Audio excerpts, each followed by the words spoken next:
Assalamualaikum warahmatullahi wabarakatuh. Selamat malam semuanya. Malam ini kita bisa kumpul bareng lagi di acara Nobar, ngobrol online bareng, dan tema kita kali ini adalah Nobar mengenai beasiswa yang ada di Thailand, bersama dengan Mbak Andi Fadila Tenran yang salah satu award penerima beasiswa di Mahidol University Scholarship ya Mbak Dila ya? Iya benar. Kalau boleh tahu program studi atau jurusan apa ya Mbak?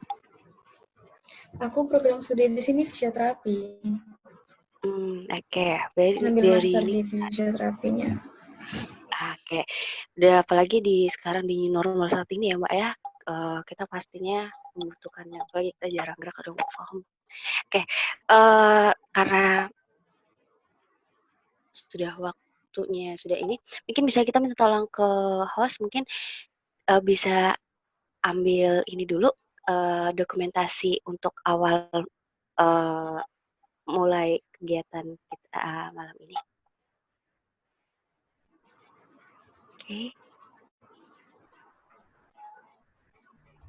Oke, semuanya bisa open kamera dulu ya. Kita ambil foto untuk di awal sesi ini, oke? Keadaan. Ya, oke. Enjoy, Kak Dila. Oke, dari di semua? Oke, 1, 2, 3, senyum ya. Oke. Ulangi. Oke, 1, 2, 3. Oke, bisa langsung dimulai. Anggi. Saya ya, makasih Mas Kak Dan. Oke, waktu dan tempat kami persilahkan. Mbak Dila, silakan untuk sharing diskusi. Oke. Assalamualaikum warahmatullahi wabarakatuh. Selamat malam semuanya. Perkenalkan, nama saya Andi Fadila Tenriwulan. Saat ini saya baru menyelesaikan studi saya di Mahidol University. Jurusan saya itu Master of Physical Therapy di sini. Kalau di Indonesia dikenalnya fisioterapi, tetapi kalau di sini dibilangnya physical therapy, tapi itu sama kok. Nah, bingung nih. Sharing pertama itu, nah di sini kalau untuk di fakultasku, aku jelasin di ini dulu ya. Aku jelasin di Mahidol dulu ya, beasiswa apa aja yang di Mahidol. Nanti setelahnya aku bakalan sharing beberapa beasiswa yang lain yang ada di Thailand. Oke? Jadi yang pertama untuk di Mahidol sendiri itu kita ada 2 beasiswa untuk international program. Jadi khusus untuk international program ya, soalnya di sini ada juga beasiswanya yang berbeda untuk orang Thailandnya sendiri. Nah, ini untuk international program ada 2, yaitu master degree sama doctoral degree. Nanti kalau saya kecepatan, Mbak moderatornya bisa ini ya, bisa bilang ya. Soalnya saya kalau ngomong tuh suka cepet-cepet gitu. Iya, siap Mbak. Bisa nanti di ini Pak Temo ya. Oke. Nah, jadi kalau di Mahidol sendiri itu ada dua beasiswa. Jadi yang beasiswanya full funded sama ada yang partial funded. Nah, kalau full partial itu semuanya udah di cover. Jadi kan kalau misalnya beasiswa di Mahidol itu ada beberapa item yang dibagi-bagi gitu sama mereka. Jadi ada education fee, ada health insurance-nya, ada untuk SKS-nya, berapa SKS yang kita per SKS yang kita ambil, terus ada thesis registration, terus ada research, untuk research-nya ada beasiswanya juga. Terus kalau untuk yang ngambil doktoral ada yang namanya QE. QE itu qualifying examination fee. Nah, itu beda sendiri lagi, ada living allowance. Nah, untuk di full cover scholarship-nya dari Mahidol, ini beberapa item yang saya sebutin tadi itu semuanya udah di cover sama Mahidolnya. Tapi yang yang nggak enaknya, tapi yang nggak enaknya, nggak semua fakultas yang ada full covernya. Contohnya, pas aku pertama kali aku ke sini itu kan jurusan aku itu jurusan pertama master internasional di kampus ini. Jadi mereka ceritanya ya aku tuh kayak angkatan coba-coba gitu, masih angkatan coba-coba. Nah ternyata mereka itu belum ada yang full funded gitu, belum ada yang di full cover. Nah ya udah tuh, akhirnya aku datang ke sini itu dengan partial scholarship-nya. Nah, partial scholarship-nya apa aja yang ditanggung? Nah, jadi di partial scholarship yang aku dapetin pertama kali aku ke sini, itu yang di cover, semuanya sebenarnya di cover, tapi 50-50. Jadi ceritanya kalau misalnya kita per SKS nih, per SKS misalnya kita bayar, di sini kan bayarnya 9.000 itu sekitar 4.500.000 per SKS nih, satu SKS. Nah, tapi parsialnya itu ya kita cuma bayar setengahnya gitu. Jadi sekitar bayar 2 jutaan lebih lah bayarnya. Nah, itu pertama kali datang ke sini. Terus ternyata itu kan karena kita masih uji coba nih ceritanya kan, kita masih coba-coba dan kita ada di kelasku itu ada sekitar 6 orang mahasiswa, bukan, ada 8 orang mahasiswa internasional. Nah, 2 di antaranya mereka dapat Norwegian scholarship. Norwegian scholarship ini dulunya juga ada untuk Indonesia, tapi sejak tahun 2017 diganti. Jadinya sekarang Norwegian itu udah nggak ada untuk orang Indonesia. Jadi sekarang itu untuk orang Myanmar. Jadi kita nggak bisa dapat lagi tuh Norwegian, padahal itu lumayan banget scholarship-nya.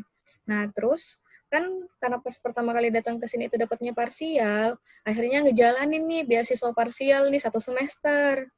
Dan ternyata di ujung semester, di akhir semester itu kita ada pengumuman dibilang buat yang dapat beasiswa parsial kita dapat beasiswa tambahan. Beasiswa tambahannya itu untuk yang living allowance. Ternyata beasiswa living allowance itu nge-cover biaya kita dari awal.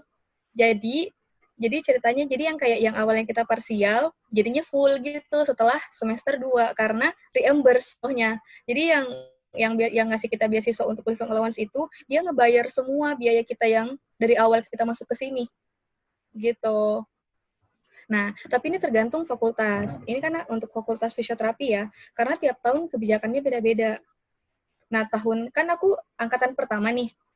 Angkatan kedua di bawahku itu ada partial scholarship tapi ditanggung semuanya kecuali living allowance. Kecuali living allowance-nya nggak ditanggung. Bedanya karena di fakultasku itu ada berbagai macam lagi kan ya anak-anak internasional. Jadinya anak-anak yang udah dapat full cover untuk biaya pendidikan ceritanya ya. Untuk biaya pendidikan itu tuh nggak bisa dapat living allowance lagi kayak aku kemarin. Gak enaknya gitu, jadi suka kebagi-bagi gitu kalau di fakultasku, tapi nggak tahu, mungkin untuk tahun ini, untuk di semester baru ini, mungkin berubah lagi kebijakannya, siapa tahu ada lagi yang untuk full scholarship. Tapi untuk fakultas lain itu ada, kayak nurse itu ada full scholarship-nya. Terus untuk fakultas ilmu teknologi gitu, teknik segala macam itu ada full scholarship-nya.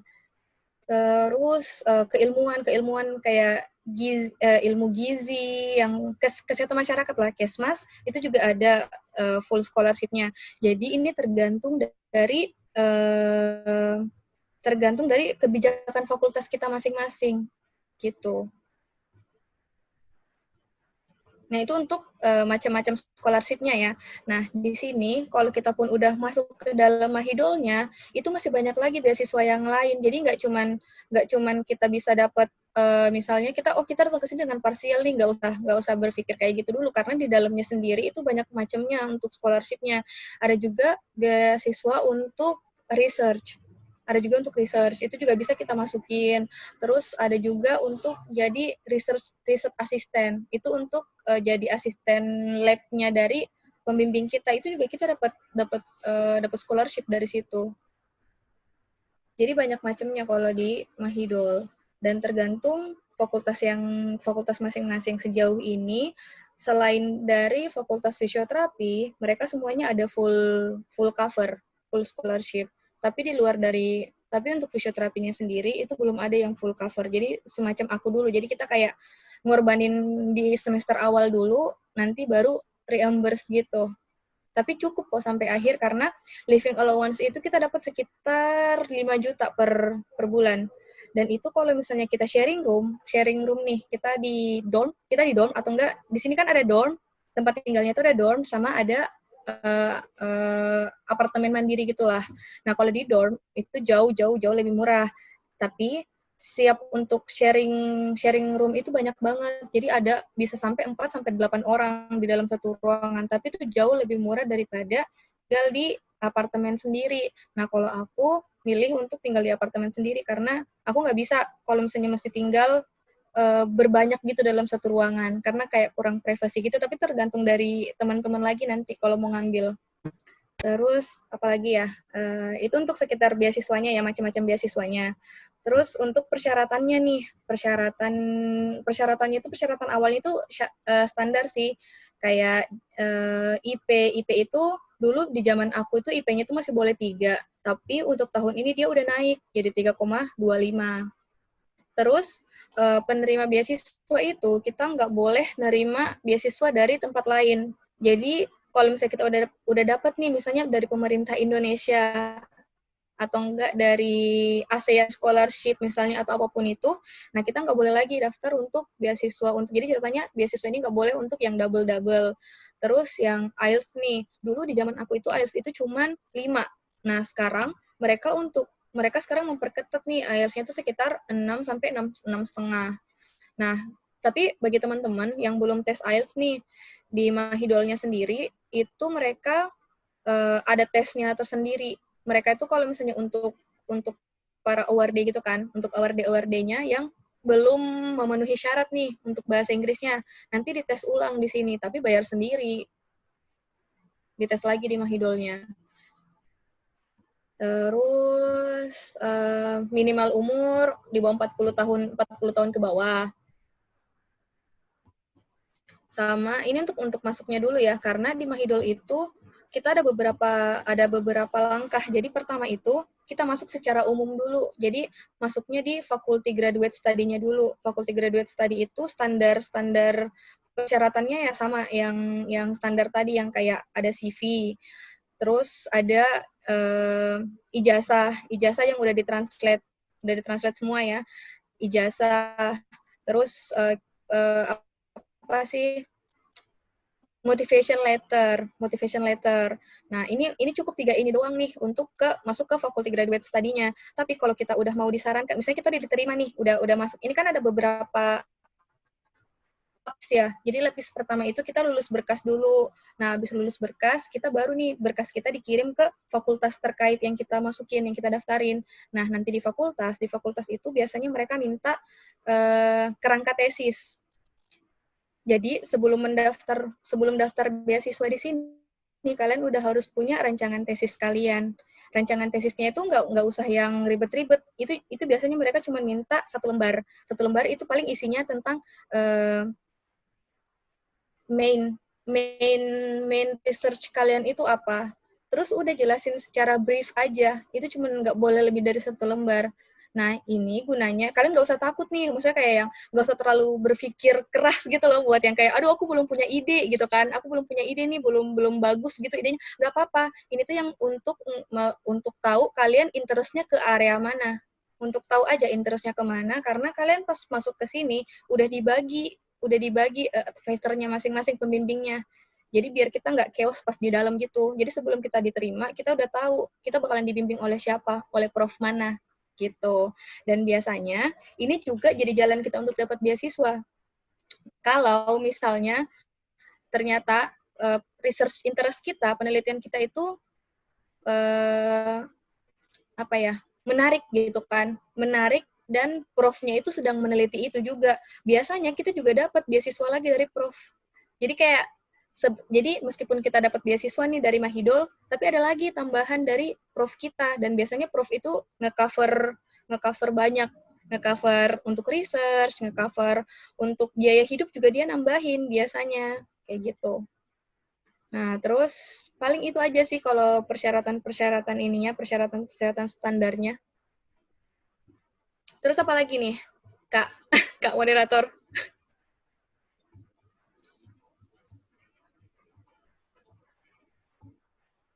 Halo? Ya, enggak. Menarik banget Kak. Mungkin bisa dijelasin ini Kak, perbedaannya kan ini kan dari yang di luar ya, yang dari keuntan. Ada nggak sih suka dukanya kan? Mungkin kita pasti kan ada, oh ini minatnya ini banget, tapi pas kenyataan di sana kan ada dukanya gitu. Bisa nggak sedikit aja tentang suka atau dukanya terkait dengan beasiswa di Mahidol? Sebenarnya suka dukanya ya. Sukanya sih yang banyak. Karena tergantung dari perspektif kita ya, tergantung dari kita memandang itu tuh dari segi negatif atau dari segi positifnya. Kalau aku sih paling selalu kayak ini tuh baik gitu loh, selalu ngambil sisi positifnya aja. Nah, jadi kalau misalnya di Mahidol itu gini, aku tuh paling kaget pertama kali nyampe di sini itu cara dosen-dosennya mengajar. Jadi pikiran aku ya, karena kan jujur ya, ini kan Thailand itu kayak bukan pilihan awal banget kan ya. Namanya kita pencari beasiswa kan biasanya pasti yang pertama ya paling nyarinya Eropa kan. Nyarinya Eropa atau enggak kalau Asia paling enggak Jepang sama Korea nih. Nah, tapi kalau misalnya kayak Thailand kayak apa sih Thailand gitu kan, deket juga. Nah, gitu. Yang apa sih pemikiran-pemikiran awal lah. Tapi pas nyampe sini aku tuh kaget banget. Jadi kagetnya itu karena ternyata cara ngajar dosennya itu jauh berbeda dibandingkan apa yang pernah aku alamin. Jadi aku juga, jadi misalnya gini, kalau di Indonesia itu kan kita, mungkin karena budaya sopan santun kali ya, budaya sopan santun, budaya senioritas, dan budaya apapun itu yang ada di Indonesia, jadinya kita selalu punya barrier. Jadi kita ada barrier antara pembimbing dengan anak didik kan. Nah, tapi di sini tuh enggak. Pembimbing itu tuh berasa seperti teman kita sendiri. Jadi itu tuh pembimbing itu berasa kayak teman curhat aja. Kita bisa bilang ke dia, Prof, saya susah nih, saya kesusahan nih untuk ngelakuin ini. Ada nggak ya solusi lain untuk ngelakuin itu? Dan yang paling penting itu mereka di sini sangat menghargai waktu. Aku paling kaget ya pertama kali bimbingan. Jadi misalnya kita set waktu kita jam 1 nih, jam 1 teng.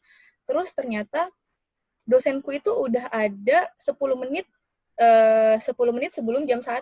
Terus kan aku nanya, kayak, kok kan di sini kalau dosen dipanggilnya Acan, kok Acan udah di sini gitu. Terus kata Acanku gini, saya menghargai waktu kamu gitu, karena kita sama-sama punya waktu yang sama berharganya gitu loh. Dan saya nggak mau membuang-buang waktu kamu dengan menunggu saya. Dan pernah juga dosenku itu kayak telat gitu kan, dan dosenku yang minta maaf gitu, yang kayak maaf ya saya udah telat. Itu kan hal-hal yang jarang banget ya kita dapetin di Indonesia waktu itu. Yang aku nggak tahu kalau teman-teman yang lain dapetnya gimana. Terus dukanya itu paling soal makanan. Karena kan di sini negaranya yang non muslim. Jadi itu susah banget dapat makanan halal, apalagi di tempatku. Kalau misalnya kampus Mahidol itu kan ada 2 kampus, sama aja kayak UI. Jadi satu di Depok, satu di Salemba. Nah sama di sini juga, satunya di Bangkok, satunya di namanya Salaya. Nah aku kebetulan fakultasku itu adanya di Salaya, dan itu tuh di pinggiran kota gitu. Dan di situ jarang banget ada makanan halal. Kalaupun misalnya ada makanan halal paling 1-2 doang, 1-2 tempat makan doang gitu yang ada makanan halalnya. Tapi enaknya kalau kita ke supermarket itu banyak kok bahan-bahan untuk makanan halal. Jadi ya di sini dilatih lah kemampuan kita buat masak. Kayak gitu. Kak. Oke. Tadi berarti Mbak Dila itu kan kuliah di Bangkok sama di Malaya tadi ya. Boleh dong sedikit boleh dong sedikit aja percakapan dengan menggunakan bahasa Thailand. Soalnya kalau jujur yang saya sendiri cuma tahu kayak kawat di gitu kan, atau kata tuh gitu kan. Jadi mohon dong contoh, jadi kita pengen tahu kalau ngobrol di secara oh ya, untuk kuliahnya itu bilingual, maksudnya Inggris Thailand atau full Inggris. Jadi untuk S2 semuanya di sini itu udah full English, tapi untuk S1-nya mereka itu mewajibkan untuk bisa bahasa Thailand. Jadi mereka dikursusin dulu. Biasanya 1 semester itu ada kursus untuk bahasa Thailandnya. Tapi kalau misalnya untuk S2-nya rata-rata semuanya udah full English. Oke, boleh dong Kak dicontohin percakapan dengan menggunakan Apa bahasa ya? Thailand? Kalau nanyain apa sawadika itu kan udah yang standar ya. Terus kalau kayak Iya, itu mau bisa nanyain salah. kabar, pen ngai bang. Aneh ya. Nanyain kabar itu pen ngai bang. Tapi di sini tuh punya 5 tone gitu loh. Punya 5 tone. Jadi satu suku kata itu bisa 5 arti tergantung dari apa sih itu tone-nya ya, naik turun dari suaranya gitu. Itu beda-beda, makanya itu yang bikin susah untuk belajar bahasa Thailand. Dari teman-teman siapa tahu ada yang mau bertanya, silahkan. Kita open diskusi aja, soalnya aku juga bingung Iya. mau Mungkin sharing apa. teman-teman yang lain kalau ada yang ditanyakan mengenai Ditanyakan. Mahidul atau ya kehidupan di Thailand gitu kan. Pasti karena di Bangkok pasti lebih suka jalan-jalan ya, Wak. Surganya belanja sih ya. Iya, mungkin ada yang ditanyakan bagi para peserta? Iya, peserta. Silakan. Nah, Ya, sambil banget sih nunggu nih, teman-teman asli selain daripada kalau peserta atau untuk di Mahidol sendiri itu kan tadi 2 beasiswa yang ada di Mahidol ya. Nah, ada juga beasiswa untuk di kampus-kampus lain. Jadi di sini itu beda kampus, beda beasiswanya. Jadi nggak cuma satu sumber beasiswa gitu loh untuk masuk ke Thailand itu. Jadi ada yang namanya ASEAN Scholarship. Tapi untuk Mahidol nggak dapat jatah untuk ASEAN Scholarship itu. ASEAN Scholarship itu dapat jatahnya untuk mahasiswa Chulalongkorn. Nama kampusnya Chulalongkorn University. Itu beasiswanya biasanya kalau di jalurnya Chulalongkornnya, kita pertama kali itu menghubungi profesornya dulu. Nah, itu silahkan ya. Kalau mau nanya diketik aja atau enggak, open mic juga nggak apa-apa. Jadi, pertama kali kalau di Chulalongkorn itu rata-rata orang yang masuk itu menghubungi profesornya dulu. Jadi, kita kan buka website nih. Buka fakultasnya, terus kita lihat tuh nama-nama profnya. Kan biasanya di profnya itu, mereka udah ada nih penelitian-penelitian dari profnya itu. Apakah penelitian profnya itu ada yang menarik untuk kita gitu. Kita juga pengen meneliti itu. Nah, kalau misalnya kita tertarik, kita bisa menghubungi profesornya, dan kalau cocok pasti profesornya itu langsung nyuruh kita ke sini. Ya udah ke sini aja dulu. Nah, pas udah masuk, biasanya profesornya langsung merekomendasikan kita buat dapetin ASEAN Scholarship. Itu lumayan sih, full cover, dan beasiswanya tuh living allowance-nya per bulan itu sekitar 7 juta, 7 sampai 10 juta. Kalau di Mahidol kan kita 5 sampai 7 juta. Nah, kalau yang dapat ASEAN itu sekitar 7 sampai 10 juta. Itu per bulan loh kita dapatnya. Oh ya, ini Mbak ada yang mau tanya. Ini ada beberapa, mungkin langsung saya sebut namanya aja ya biar langsung menyampaikan langsung. Boleh Kak Aidil mungkin yang lainnya mohon di mute dulu ya audionya biar Kak Aidil langsung menyampaikan. Ya, Aidil, mohon di unmute audionya.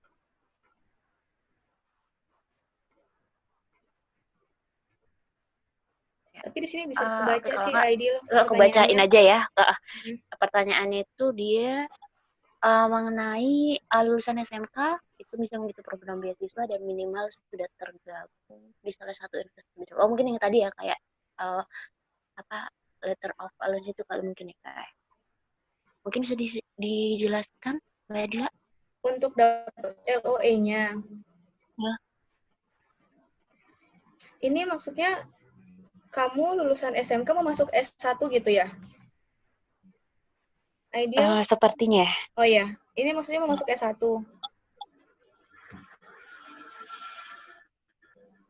Iya Mbak. Jadi dari SMK ke S1.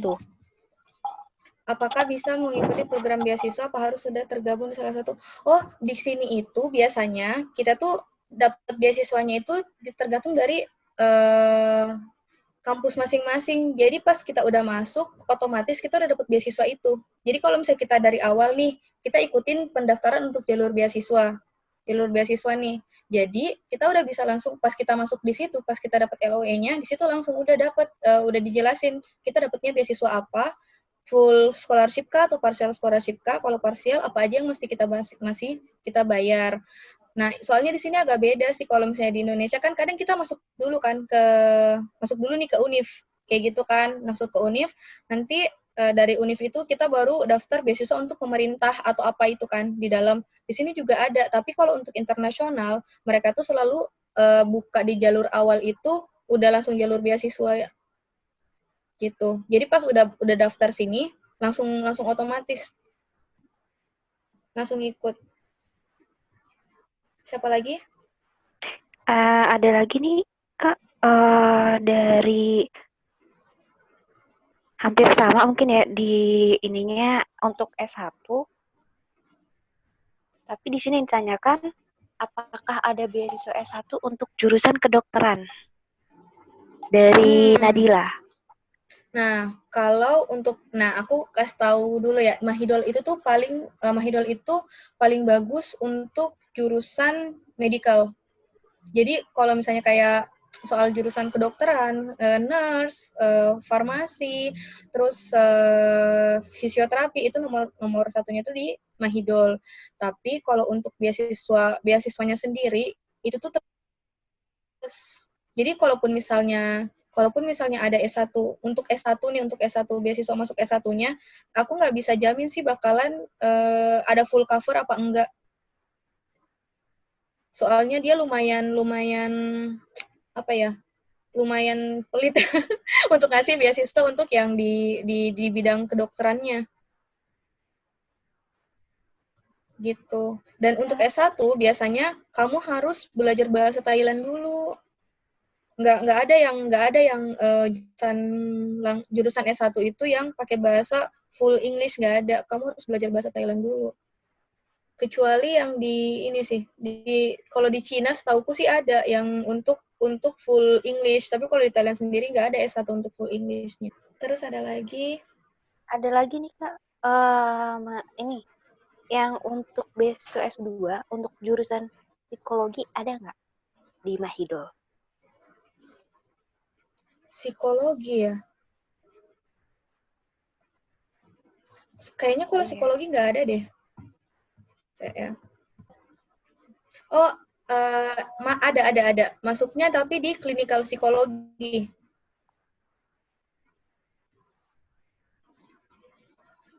Untuk Kak Elizabeth, Margaret? Ada. Untuk psikologinya ada, tapi dia lebih ke klinikal. Oh ya Kak, maaf mau tanya tadi bedanya, maksudnya klinikal itu gimana ya? Itu di jurusannya atau gimana maksudnya? Jurusan psikologi kalau nggak salah kan ada macam-macamnya juga ya. Aku lupa sih bidang-bidang psikologi itu, tapi biasa kan ada klinikal, ada untuk klinikal, ada untuk klinis, apa gitu lagi. Industri organisasi. Nah itu ada bidang-bidangnya juga. Nah kalau untuk di Mahidol yang ada itu cuma untuk yang klinis. Berarti memang mengarah ke psikolognya kan Kak? Kalau kan kadang psikolog itu S2-nya ada yang untuk psikolognya, ada yang untuk sainsnya gitu. Berarti ini lebih mengarah ke profesi ya? Lebih ke, kalau aku lihat di ini, lebih ke sains tapi. Oh, ke sains.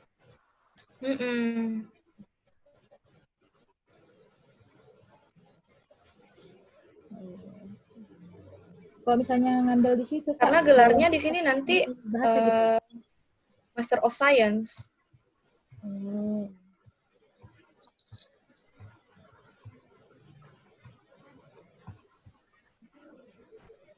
Tapi kamu bisa sih kalau misalnya emang mau nanya-nanya ke profnya, ini juga banyak kok di sini udah kalau di ininya.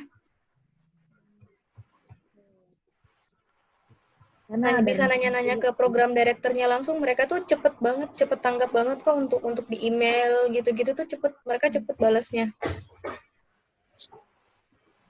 Tapi kalau ngelihat dari title-nya sih di sini Master of Science, jadi mungkin lebih ke science-nya bukan yang ke profesinya.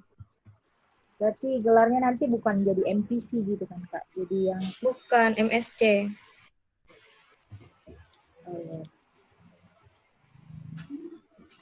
Oke Kak, makasih.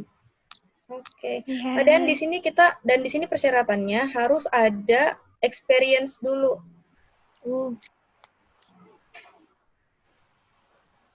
Harus ada work experience dulu, at least 1 tahun. Baru bisa ngambil. Iya. Oke. Kak, apa lagi? Kayak ini Kak ada yang mau langsung open mic, jadi pertanyaannya secara on the spot langsung Kak, dari Kak Andi Maulana. Iya, boleh. Assalamualaikum Oke, Kak Andi. warahmatullahi wabarakatuh. Waalaikumsalam Selamat warahmatullahi malam. wabarakatuh. Izin bertanya, yang pertama, apakah di MyDol itu bisa ketika diterima, apakah bisa dipending dulu untuk kuliahnya untuk tahun depan karena beasiswanya belum dapat gitu. Misalnya gitu. Misalnya kita sudah diterima nih di universitasnya, ternyata kita belum dapat beasiswa. Bisa nggak dipending masuknya tahun depan ketika kita sudah dapat beasiswa? Oh, bisa. Di sini bisa dipending, tapi maksimal pendingnya 1 tahun. Dipospon gitu kan. Posponnya 1 tahun.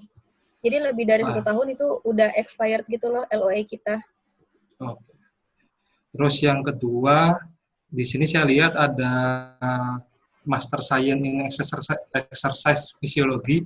Apakah S3-nya ada ya di sana? Ada. S3-nya ada? S3-nya ada. Jadi kalau untuk science yang exercise terus sport gitu, S2, S3-nya ada di sini. Oh gitu. Fisiologi gitu ada.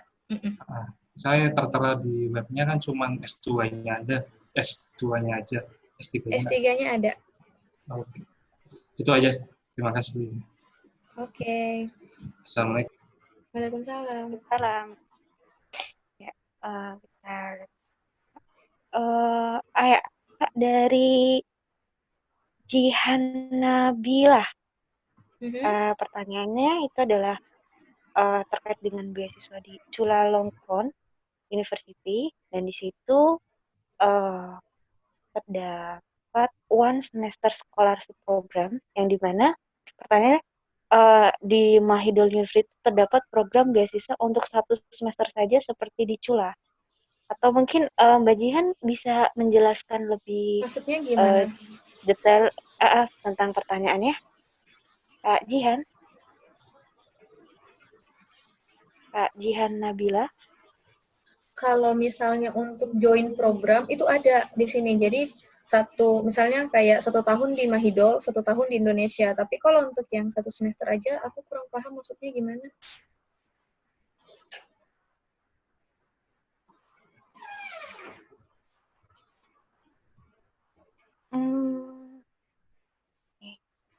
Mungkin ini kali ya apa? Atau yang kayak pertukaran pelajar, tapi nggak ada gitu kah di Mahidol untuk 1 semester? Exchange selalu ada kok, ya, tapi ya tergantung yang MOU, tergantung universitas yang ada MOU-nya sama Mahidol, selalu ada kok. Tapi yang aku lihat ya sejauh ini yang aku lihat itu yang selalu ada exchange itu kebanyakan dari Erlangga, UI, UGM, sama Brawijaya. Nah, kampus lain aku belum lihat sih ada exchange-nya. Jadi tergantung, ada program exchange tapi yang ada MOU-nya sama Mahidol.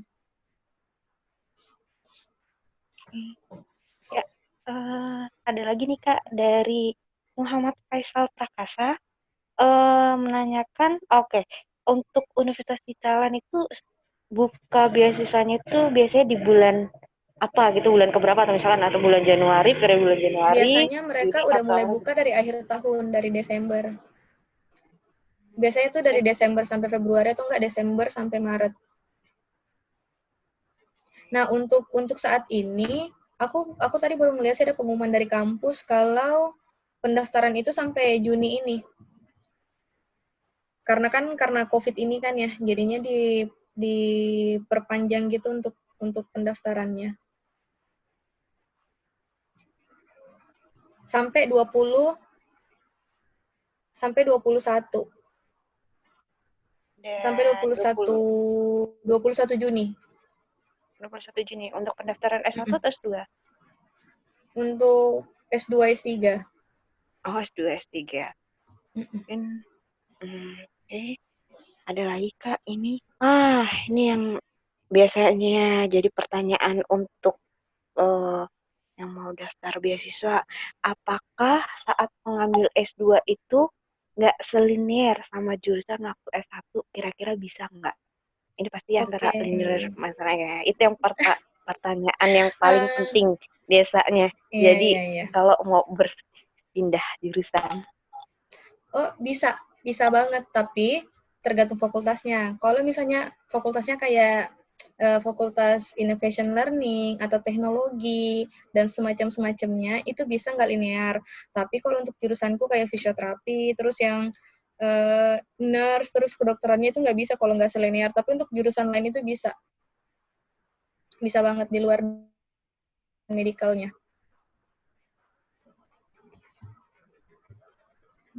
Banyak kok teman-temanku yang dia S1-nya misalnya dia pendidikan, terus nyampe sini ngambilnya innovation teknologi kayak gitu-gitu loh. Jadi nggak linear dengan jurusan S1-nya. Iya. Terus ini ada yang nanya ya. Ada lagi nih biaya yang hidup di perbandingan Indo biaya hidup versus Thailand. Sebenarnya sama sih. Sama. Malah aku kadang ngerasa lebih murah hidup di sini karena perbandingan aku di Jakarta ya, perbandingan hidup di Jakarta dengan perbandingan hidup di sini. Nah, itu tuh aku ngerasa masih jauh lebih murah tinggal di sini daripada di Jakarta. Di sini emang sih nggak ada kayak kos-kosan. Di sini yang mahal itu cuma tempat tinggal. Jadi karena nggak ada kos-kosan kayak kita yang sewa satu kamar gitu, terus harganya tuh bisa 700.000 satu bulan, 500.000 satu bulan, nggak ada. Di sini bentukannya itu selalu dorm, kalau nggak flat gitu atau nggak apartemen. Itu doang yang mahal. Itu kisarannya itu biasanya satu kamar itu kisarannya sekitar 2 sampai 5 juta lah, tergantung bagaimana fancy-nya si apartemen kita gitu. 2 sampai 5 juta. Dan kalau misalnya kita sharing itu lebih murah lagi kan. Misalnya kita dapatnya yang 3 juta, kita 1,5 juta untuk 1 bulan. Dan itu cuman biaya itu doang yang mahal. Tapi kalau untuk kayak biaya makan, biaya jalan-jalan, transportasi, dan satu lagi enaknya di sini transportasinya itu jelas. Jadi busnya enak, ada BTS-nya, BTS itu LRT-nya enak, MRT-nya enak. Terus kan di sini kan juga ada transportasi air ya. Di kapalnya pun itu enak. Jadi untuk transportasi di mana-mana di sini enak dan murah. Kalau untuk biaya hidup sih aku lebih murah di sini sih, sedikit lebih murah di sini daripada di Jakarta. Yang mahal itu cuman biaya untuk tinggal aja, tapi untuk selebihnya untuk jalan-jalan, untuk makan, untuk kita senang-senang lah, untuk leisure gitu tuh ya udah lebih murah di sini. Belanja pun lebih murah di sini. Bisa kalau liburan bisa just tip gitu ya Kak? Sangat itu just tip itu tuh salah satu trik untuk bisa bertahan hidup di sini. Itu lumayan banget emang satu kali just tip itu kalau misalnya emang kita benar niat ya itu bisa ngebayarin tiket kita pulang gitu PP. Ada di sini kalau misalnya dan misalnya ya untuk cari tambahan biaya lagi nih, misalnya kayak beasiswa kita nggak cukup nih gitu kan, kita mau berfoya-foya lagi. Nah kalau part time di sini tuh kalau officially secara resmi kita untuk kerja part time itu nggak ada, kita nggak boleh kerja karena visa kita itu visa untuk pelajar aja. Cuman kalau misalnya kita nih sebagai warga Indonesia kan suka ada tuh banyak acara di KBRI. Entah itu mau jadi apapun nih, misalnya kayak kita kebantuin acaranya. Acara KBRI itu selalu ada tiap bulan atau enggak tiap minggu sekali selalu ada ngadain acara. Nah, kalau misalnya kita ada kemampuan untuk nari, terus bisa nyanyi atau enggak bisa MC atau enggak bisa jadi tim sibuk lah untuk administrasi segala macam, itu pun kita bisa dapat dibayar gitu, bisa dapat uang lah dari situ. Dan itu nggak sedikit uangnya, itu lumayan. Jadi sekali kita ikut itu bisa 500.000, itu pun cuma 1 harian doang, lumayan kan. Ya Kak, ada yang mau tanya lagi tapi on the spot tertanya. Oke. Siapa tadi? Oke, Kak Sidik Taufik Yusuf Mungkin bisa langsung berikan pertanyaan. Kak Sidik? Kak Sidik? Ya, Kak. Ya. Boleh Silahkan. start, Kak. Jika ada yang tanyakan. Jelas nggak, Kak? Udah jelas, Halo, Kak. Jelas. Sudah. Gini, Kak. Selain kan kita kalau bahasa Inggris tuh wajib kan, Kak. Nah, kalau untuk bahasa asing lainnya, misalkan bahasa Thailand tuh jadi pengaruh gak, Kak, buat nanti kita jadi beasiswa keterimanya? Oh, nggak ada sih untuk S2 sama S3 ya. Nggak ngaruh sama sekali. Kita nggak bisa bahasa Thailand sama sekali juga nggak apa-apa kok datang ke sini. Cuman susahnya adalah orang-orang sini itu belum terlalu bisa bahasa Inggris di jalan, terus untuk kayak satpam atau enggak nanya-nanya orang-orang sekitar gitu, mereka belum pada bisa untuk berbahasa Inggris. Jadi ya untuk percakapan sehari-hari, nanya arah, ini berapa, terus apalagi ya untuk angka-angka itu kita harus tahu sih dasar-dasarnya aja untuk bisa komunikasi aja sama penjualnya gitu, penjual atau enggak di bus atau enggak di kereta. Cuman kalau itu jadi persyaratan untuk dapat beasiswa sih enggak. Tadi, maaf, Kak, tadi Kakak tuh S2 atau S3, Kak? Aku S2. Makasih, Kak. Oke deh. Izin tanya lagi untuk tugas akhir setelah selesai perkuliahan.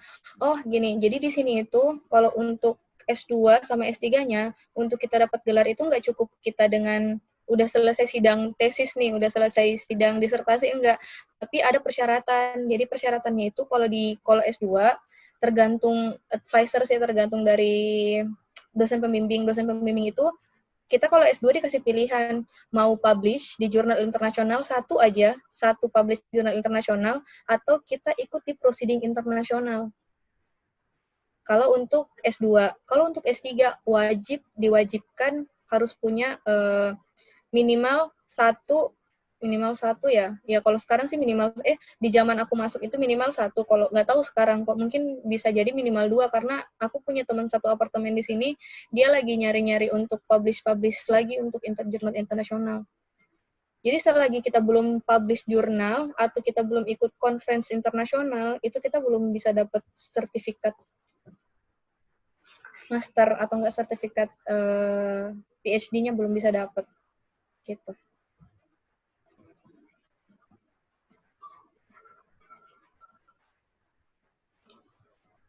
Sebentar. Lihat lagi.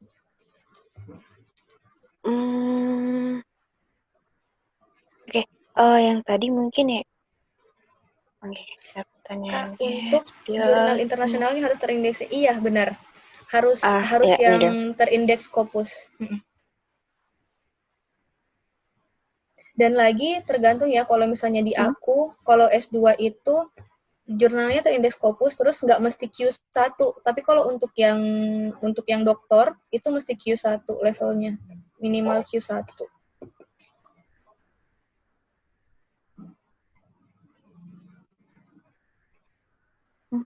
Ada lagi kah?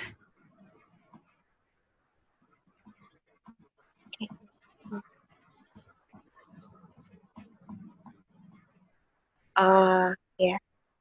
Mungkin mana ya yang belum? Proceeding internasional selama kuliah atau sebelum kuliah bisa. Kalau di aku, kalau proceedingnya itu selama kuliah nggak apa-apa, yang penting linear dengan penelitian kita. Jadi nggak terlalu jauh beda dengan tesis kita, dengan tema tesis yang kita angkat gitu.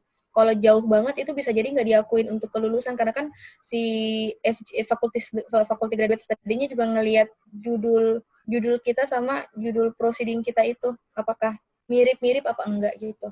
Kalau misalnya masih linear nggak apa-apa selama kuliah. Tapi kalau emang beda jauh, pasti kita disuruh lagi tuh setelah lulus nih, setelah sidang disuruh cari proceeding lagi gitu. Kak, ada yang tanya lagi nih. Terkait mungkin tadi ini ya, alat masuk. Jadi pertanyaannya kalau S2 beda banget sama jurusan S1. Tadi yang masalah linear atau enggak linear itu tadi untuk boleh peluang kok, masuknya boleh itu. kok. Boleh nggak linear, yang penting itu bukan jurusan medical.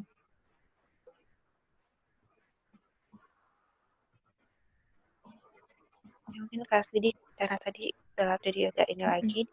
Oke, kita udah masuk untuk sesi terakhir untuk pertanyaan ya. Mungkin jika ada, ya silahkan. Itu tuh termasuk sastra nggak? Kan misalnya sini, saya itu kan jurusan di teknologi perikanan, di pengetahuan, terus pengennya tuh ke bahasa sastra itu, kira-kira bisa nggak Kak? Peluangnya gimana ya Kak? Boleh. Temenku kan sebelah fakultasku itu kan bahasa ini ya, fakultas bahasa ya di samping fakultasku. Dan itu ada temenku yang masuk di situ jurusannya nggak linear, dia bukan ngambil jurusan sastra bahasa gitu di awalnya. Boleh kok, dan dia dapat beasiswa full. Kalau di sana ada fakultas perikanan nggak Kak? Perikanan kayaknya nggak ada di Univku. Perikanan itu di kampus lain ada, tapi bukan di fakultas, bukan di Univku.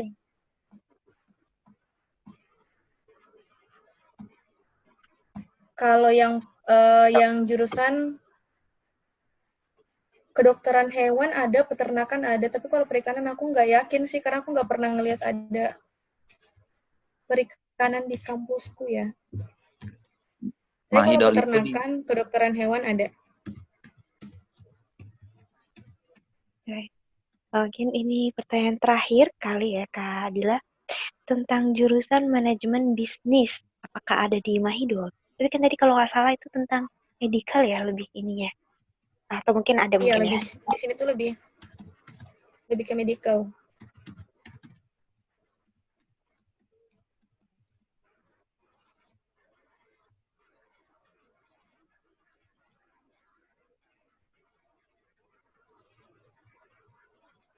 Ya, halo Mbak Dila. Mbak Dila. Halo? Iya. Halo? Iya, halo Mbak. Ini ada yang tanya nih. Yang mau Mbak Ica ini tadi mengikuti dari awal nggak ya? Bahwa untuk beasiswa itu semua jurusan atau jurusan tertentu. Jadi kan tadi Mbak Dila sudah menyampaikan bahwa itu iya. tergantung dari jurusan ya. Semua jurusan itu ada, tapi level dari beasiswanya itu tergantung fakultas. Jadi ada yang dapat yang bagian cuman fakultas ini cuma dapat parsial aja.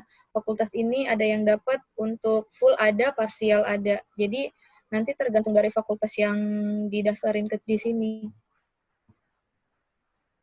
Oke. Kalau untuk masalah tadi apa ya, manajemennya? Kalau masalah manajemen bisnis itu dia ada namanya MUIC, Mahidol University International College. Itu dia agak beda dengan Mahidol yang di aku, tapi dia masih masuk di Mahidol University, cuman dia International College, jadi dia biasanya itu jauh lebih mahal dan aku kurang paham sistem beasiswanya kalau di bagian MUIC-nya. Dia masih bagian dari Mahidol tapi terpisah gitu, gimana ya cara ngejelasinnya ya, dia masih Mahidol tapi terpisah. Dia khusus untuk internasional, benar-benar khusus untuk international college. Sedangkan kalau di fakultasku itu masih ada yang jurusan yang non internasional. Nah, kalau untuk di MUIC semuanya itu untuk internasional aja, dan aku kalau untuk di MUIC aku kurang ngerti program beasiswanya di sana. Tapi kalau untuk bisnis manajemen segala macam ada di MUIC. Namanya MUIC, Mahidol University International College. Gitu. Contohnya mungkin kalau di Indonesia itu kayak Trisakti gitu, kayak ada yang hukum terus tapi untuk manajemen bisnisnya dia terpisah sendiri untuk kampusnya. Mungkin seperti itu kali ya. Iya sih, kalau di situ, kalau di MUIC itu benar-benar untuk internasional semuanya. Jadi nggak ada gabungan sama non-inter. Nah, kalau di aku kan di fakultasku dan fakultas-fakultas lain nih, kita masih ada tuh gabungan non-internasional. Tapi kalau di MUIC yang jurusan bisnis manajemen itu semuanya udah full internasional, dan itu biayanya bisa 2 kali lipat dari yang kita bayar di fakultas biasa. Dan kalau untuk beasiswanya aku kurang ngerti. Karena yang rata-rata masuk ke situ itu kenalanku ya yang ada di situ, mereka non beasiswa. Jadi aku kurang ngerti kalau beasiswanya di MUIC kayak gimana. Oke, ini pertanyaan terakhir untuk sesi kita kali ini, Kak. Terkait dengan bagaimana cara mendaftar di Mahidol. Nah, kalau untuk sebelum-sebelumnya, di tahun-tahun sebelumnya nih, sebelum ada pandemi ini kan, tahun-tahun sebelumnya itu mereka selalu ada open recruitment. Ada open recruitment di Jakarta, Bali, Jogja. Nah, di 3 kota ini biasanya mereka selalu datang untuk open recruitment.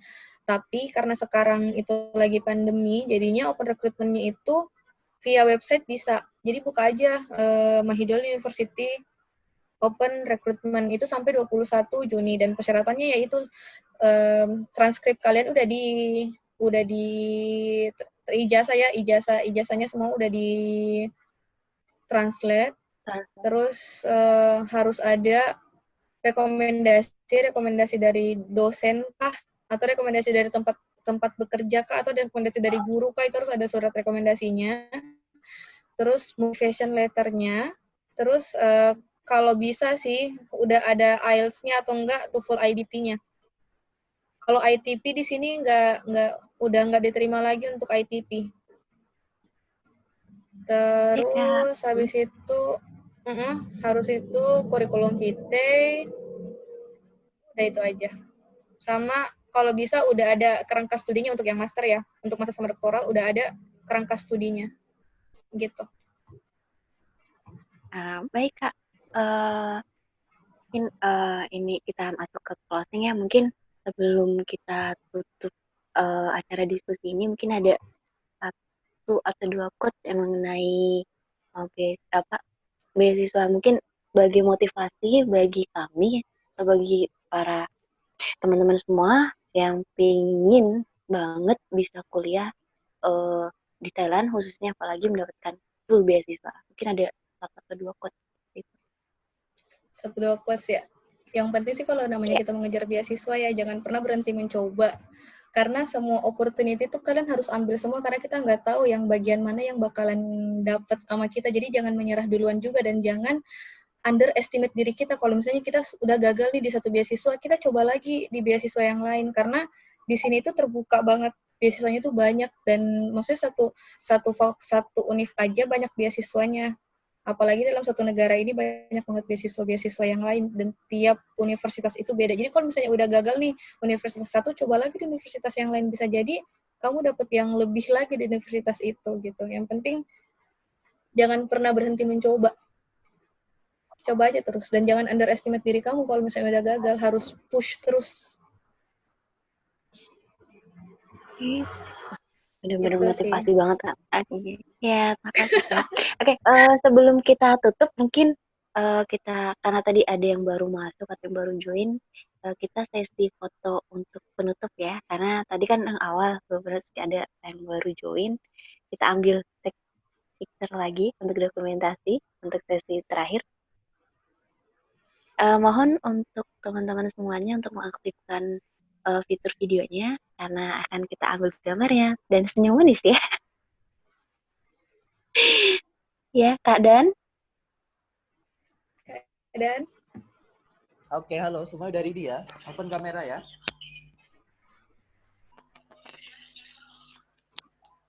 Oke, kita... Masih ada beberapa, Kak, ada yang bang. Iya, ini semuanya harus open. Ada. Oke, Kak Sekar, Kak Siti, Kak Irfan, Kak Fitria, Kak Ica, Kak Jihan, Kak Laili, Kak Zika, Kak Ana, dan Kak Iza, serta Kak Sidik. Mohon Kak Sidik ada permasalahannya, nggak apa-apa. Iya, oke. Harap open kamera semua, karena nanti kita akan masukkan videonya ke YouTube kita ya. Kali aja nanti ada yang mau lihat atau review lagi kan. Silakan nanti. Oke, kita hitung mundur dari 3, semuanya ready ya. 3, 2, 1. Lagi. Bentar. Bentar. Saya save dulu untuk fotonya ini. Ya. Save-nya masih lama. Bentar.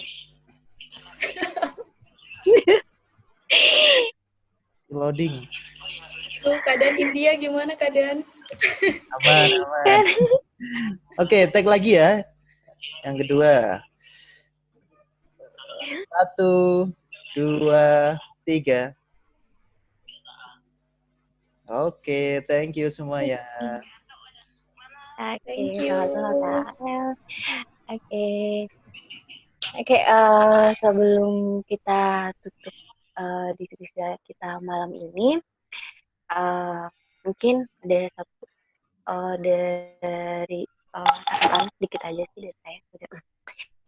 Jadi tadi yang disampaikan oleh Kadila bahwa jangan pernah meng-underestimate diri kita sendiri dan terus mengejar mimpi kita, entah dimanapun kita akan mencari tempat, entah di Thailand, di India, di Jepang, ataupun di mana, harus tetap kita kejar mimpi kita.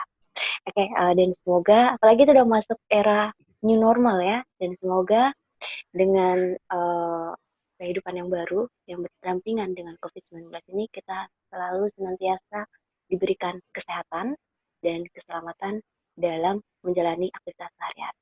Oke, demikian diskusi kita malam ini. Apabila ada salah kata, baik dalam sikap maupun kata dan perkataan dari yang saya sampaikan, saya mohon maaf. Wassalamualaikum warahmatullahi wabarakatuh. Selamat malam semuanya.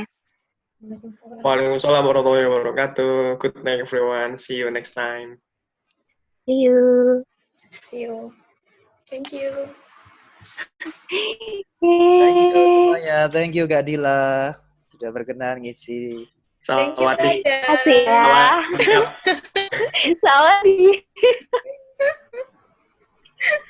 Baru